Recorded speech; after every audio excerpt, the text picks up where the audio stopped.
나는 30대 중반이다. 최근 아내의 이모와 말 못할 일이 생겼다. 어쩔 수 없는 상황이었다고 변명하지 않겠다. 좋아요, 구독, 알림 설정 부탁드려요. 나는 갓난 아이를 키우고 있는 젊은 가장이다. 아내의 이모는 지방에서 작은 텃밭을 가꾸며 살고 있다. 장모님은 무려 9남매 중 맞이인데 이모님은 막내이다. 아내와 몇 살 차이 나지 않고 어릴 때 같이 자랐다고 들었다. 이모님은 봄에는 쌈채소, 여름에는 오이, 참외, 수박, 가을에는 쪽파 등을 줬다. 그런데 폭우로 이모님이 계신 지역에 막대한 피해를 입었다고 연락이 왔다. 아내와 자매처럼 자랐는데 이번 일을 모른 채 한다면 크게 실망할 것이고 지금 상황은 고양이 손이라도 빌려야 할 판이기 때문에 서둘러 이모님 댁에 가려고 준비하고 있었다. 아내는 출산한 지 한 달 정도 되었다. 조리원에서 퇴소한 지 얼마 되지 않았다. 이모 집에 달려가 일해주고 싶은데 신생아인 어린 딸을 돌봐야 해서 같이 가지 못해 아쉬워했다. 나는 편한 옷을 입고 이모님 댁으로 향했다. 이모님의 집은 우리 집에서 1시간 반 정도 걸리는 곳이고 새로 지은 아파트다. 이모부는 안정적인 사업을 하고 계신데 아파트의 텃밭을 분양받아 작게 농사를 시작했다. 밭을 갈고 거름을 섞어주고 씨앗을 뿌려 채소를 키워 먹더니 농사에 재미를 붙이기 시작했다. 채소를 많이 수확해서 장모님께 갖다 드렸고 장모님은 우리에게 채소를 나눠주셨다. 이모님은 농사에 재미를 붙이기 시작하더니 몇 년간 땅을 알아보러 다녔다. 그 결과 집에서 차로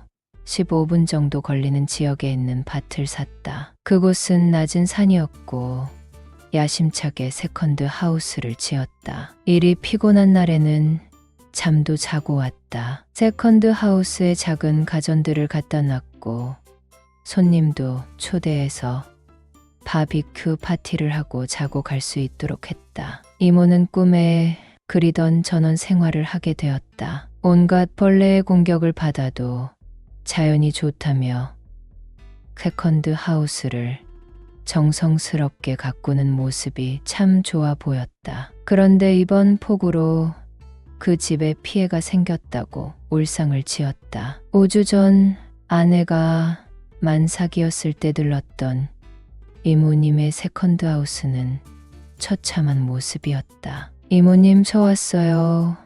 큰 소리로 이모님을 부르자 이모님은 장갑을 끼고 걸어 나왔다. 최서방, 여기까지 오느라 수고 많았어. 길이 길어서 차도 멀리 세우고 왔지.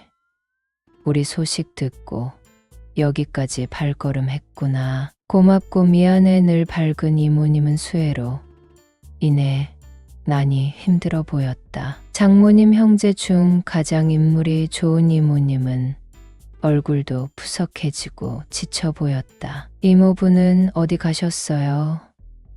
집이 엉망이 됐다고, 필요한 공구 산다고 철물점에 갔어. 자기가 이 집 지어놓고 나 때문에 고생한다고 투덜거리고 나갔지 뭐야.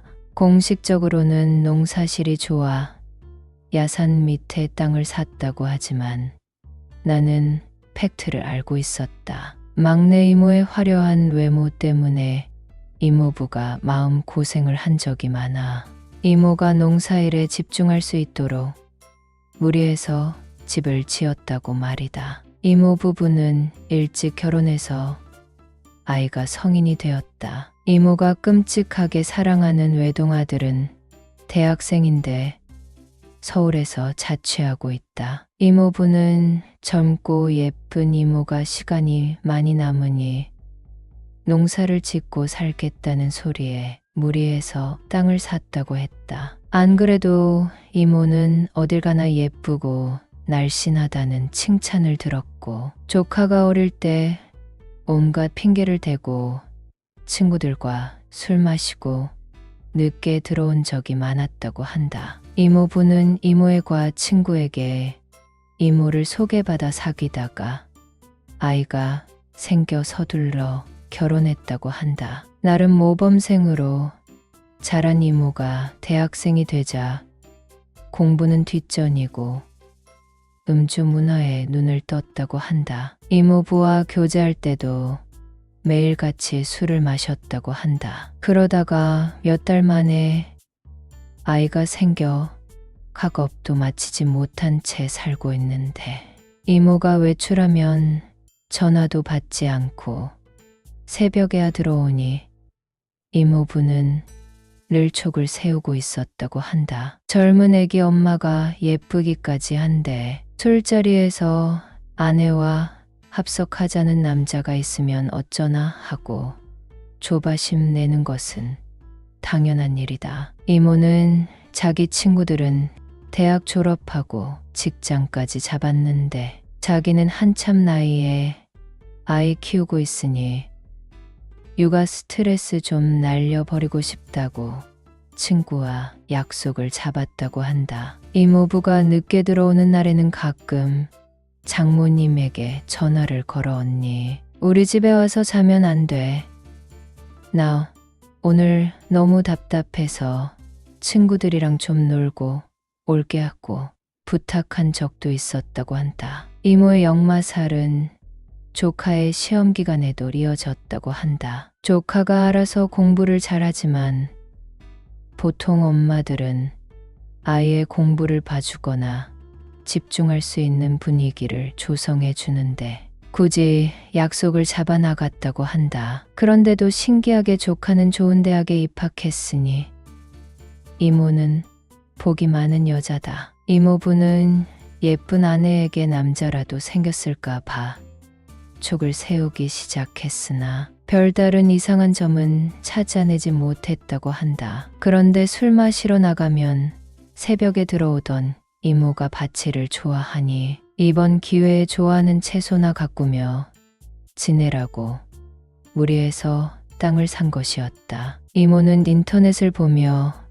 식물을 가꾸기 시작했고 시골 아낙네가 되어버렸다. 이모님의 집에 도착해서 엉망이 된 가재도구를 함께 치웠고 망가진 문, 서랍 등을 고쳐줬다. 아내가 걱정돼 조금만 도와드리고 집에 갈 생각이었는데 눈앞에 펼쳐진 처참한 상황에서 이 정도면 됐지 하고 손을 떼고 집에 갈 수는 없었다. 한참 동안 일을 했지만 이모부가 오시지 않았다. 이모님은 방금 전화 왔는데 우연히 친구를 만나 술 마시고 있대. 운전을 못하니 집에 가서 잔다고 하네라며 씩씩거렸다. 내가 우리 민수 어릴 때 술 마시러 나간 거 이 상황에서 복수하나 봐 라며 피곤한 얼굴로 말하는데 이모가 참 안 돼 보였다. 정리를 하다 보니 저녁 7시가 되었고 무척 어두워졌다. 여러분은 썰이모의 영상을 재미있게 듣고 계십니다. 집에 가고 싶지만 이모님이 걸려갈 수가 없었다. 아내에게 오늘 집에 가려고 했는데 일도 다 못했고 이모님이 걸려서 발걸음이 떨어지지 않네. 방도 엉망이야. 나 내일 갈게 하고 전화를 걸었다. 아내는 이모님을 돕는다는 말에 무척 고마워했다. 이모님은 세컨드 하우스에서 혼자 잘 생각에 막막했는데 함께 있어 준다니 고맙다며 내 손을 잡았다. 이모 집에는 방이 3개가 있다. 그런데 이번 물난리로 멀쩡한 방은 단 1개였다. 거실에도 물이 들어와 아무리 닦아내도 고약한 냄새가 났다. 이모님과 한 방에서 자야 할 판인데 이래도 되나 하는 생각에 아무 말도 하지 못하고 있었다. 이모는 오늘 도와줘서 고맙네. 나 먼저 씻고 올게 하고 욕실에 들어갔다. 그런데 물소리에 정신은 더 또렷해졌다. 이모님은 서둘러 씻고 나왔고 나도 개운하게 샤워를 마치고 방에 들어왔다. 이모는 냉장고에서 술을 가져왔다. 이모님은 괜히 산 밑에 집을 지었다고 너무 무지했다며 후회한다고 했다. 내가 성격이 괄괄하다고 내 남편의 뜻을 모르는 줄 알아?